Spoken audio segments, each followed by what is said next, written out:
abasore nibaze badufasha Pasika ngiye kuguterura bwa nyuma kandi uzansengera ko Pasika muno kwije ugiye kwije Karisoyi aciye Pasika muno kwije wa mukazi zose nibwo tuvuze duteka twambukiye turebe ko byifashe tugeze hano dushaka byabaye koko umurambo bagutwaye agiye kumva nko masaa 7 twumva induru ziravuze ubundi ngendo umunyerondo w'umwuga kamanda duhuriyeyo dusanga Pasikari bamutemye aryamye ku muryango furwanya kwigendera rero twahuriye mu gitondo dusanga umurambo bawo twaye kubawugaruye kubera ko mbega namayobera kuko ukuntu yapfiriye ku muryango n'inkoko yishe bazana imihoro bakazana inkota urasohoka bakagutera inkota umunyerono yavuga bakazana umuhoro kumwica rero tugize amahirwe tukabona abasirikare nubwo yaba ari umusirikare umwe uri bugende n'abanyerondo ariko akaba yambaye civile kuko bamubona ari umusirikare bamwekanga yambaye civile twamuha sapoti nibura ya ruzamfu za hato na hato zikagabanyuka. Uyu ni umudugudu wa Kabuye murenge wa Remera kana akarere ka Ngoma nahabyutse humvikana inkuru y'urupfu rw'umuhungu nyakwigendera Pascal mu kigero cy'imyaka 42 bivugwa ko yishwe na murumuna we bikekwa ko yarafatanyije n'umugore we nyuma yuko abaturage bahageze kandi batabaye banababaye cyane barimo baravuga ko uyu muhungu yapfuye rw'agashinyaguro reka wumve uko bamwe mu batabaye babivuga. Twagiye kumva nko masaa 7 twumva induru ziravuze ubundi ngendo umunyerondo w'umwuga kamanda duhuriyeyo dusanga Pasikari bamutemye aryamye ku muryango abamwishe ntago tuzabariwe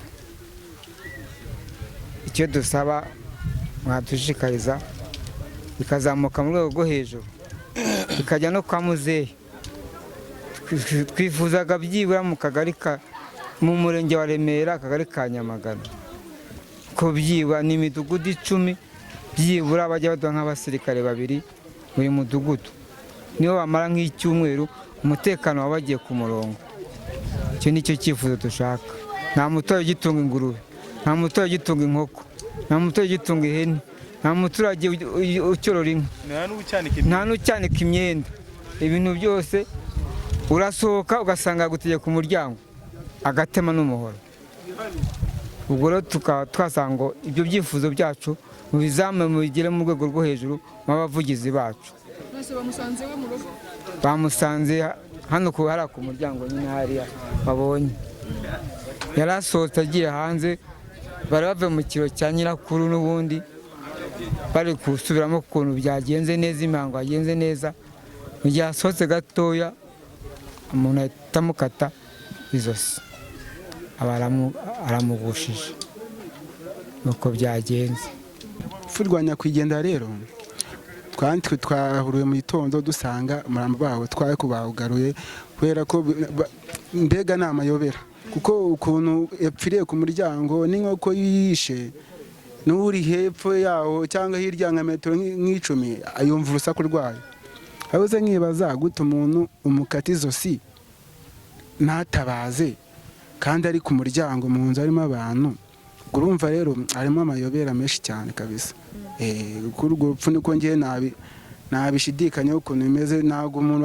bamwica ku muryango umbwire ngo ngaba ari mu nzu niba biziho ese kuko ntabwo mwigeze mwumva urusaku rwanya kwigendera nawe uwamubonye yagiye gutabaza uti nyakwigendera yapfuye ntawe yagize wumva urusaku gwumva nawe yabatabajije babona kuza babona umuntu aryamye hano ntabwo yabazi igihe apfiriye niko bimeze ese yagiye ku muryango umuryango arawufite ahangaha niho iwabo bafitiye bashiki we basaza be mbega umuryango we uranahari ni nyuma y'uko abaturage bamwe mu baturanye n'uyu murumuna wa Pascal Fabrice bavuga ko yagiye gutira agafuka babwira ko bamutizaho gatoya mu byara yagiye gukora agafuka kaje gusangamo uyu nyakwigendera Pascal bivugwa ko bashengera bavuga ko ari Fabrice wamwishe n'umuvandimwe wabo ni mwishwa hagati aho ngaho ariko sinzi ukuntu babivuze ariko bafitanye isano ngo yasohotse ngo bumvishe induru, baramubwira ati sohoka urebe iyo nduru.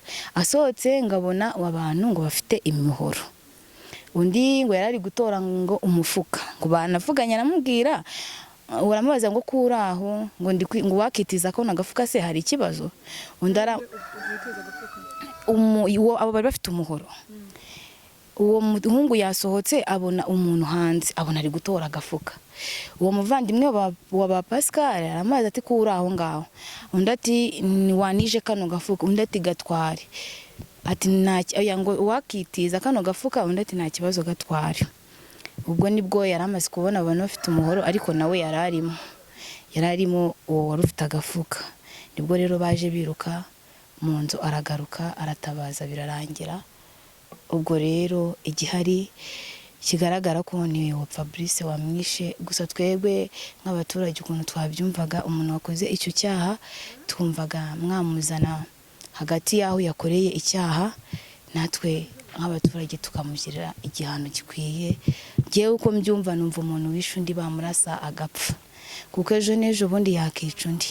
Kuko ahantu n'ubwa mbere ngiye mbibonye hateye n'ubwoba, gufata umuntu ukamukata kuriya n'ejo hakata undi. Ni ukuvuga ngo uyu mwicanyi wowe bwawe ku giti cyawe bamukuzanye imbere yawe ngo muhane, wamuhana gute?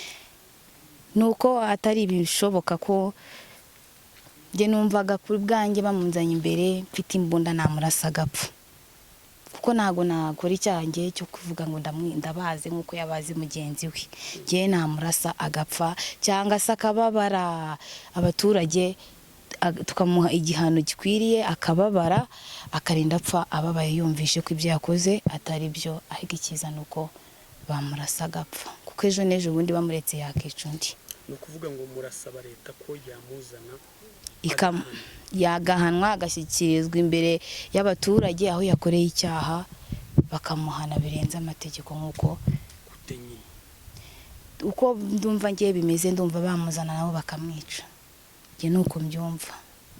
Murakoze cyane. Yego murakoze namwe. Mu gitondo ngiye kumva ngo mu mudugudu wa Kabuye hari umuntu wapfuye, ngo bamukase isosi. Nibwo twebwe duti mu kanya reka tugenduke turebe uko byifashe. Tugiye kugera hano koko dusanga byabaye. Dusanze byabaye, umurambo bagujanye. Uwo muntu bamukase izosi. Twebwe twumvishe mu gitondo ngo umuntu bishe Kabuye, bamukase izosi. Nibwo tuvuze duteka twambuke turebe uko byifashe. Tugeze hano dushaka byabaye koko umurambo bagutwaye.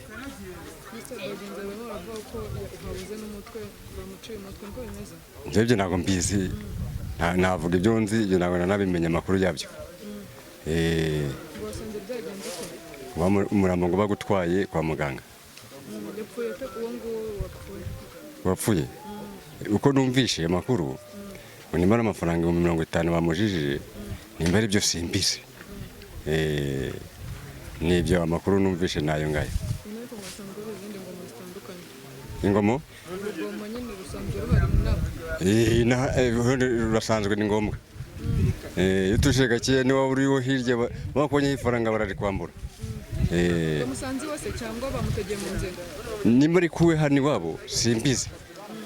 Kuraje mu niho ngandagiye hangaha niko mwanya ngandagiye. Ko urusigare hari ariho duhuriye hari.